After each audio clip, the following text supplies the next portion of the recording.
Le ministère de l'Identité nationale n'aura pas tenu jusqu'au bout de son quinquennat et pourtant Nicolas Sarkozy en avait fait l'un de ses thèmes de prédilection lors de sa campagne en 2007. J'ai bien compris que l'identité nationale, c'est un sujet tabou.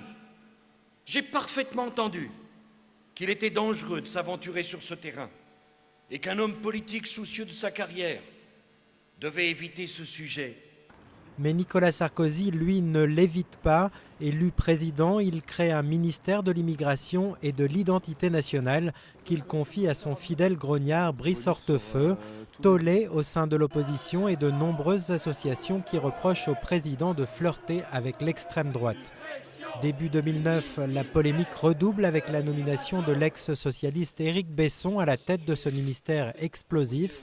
C'est lui qui est chargé de lancer un grand débat sur l'identité nationale, débat interrompu après avoir été marqué par de nombreux dérapages. 2 ans plus tard, le ministère de l'Identité nationale disparaît et le portefeuille de l'immigration est rattaché à celui de l'Intérieur.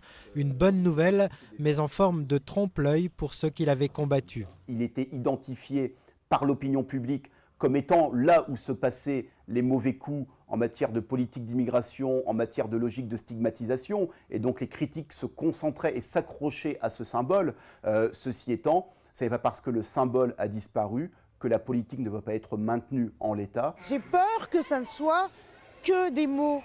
Remettre le ministère de l'immigration à l'intérieur du ministère de l'Intérieur, c'est retenter de faire l'amalgame immigration-délinquance. Ça sera encore plus simple puisque plus proche, dirigé par un seul ministère. Donc je trouve que tout ça est très confus.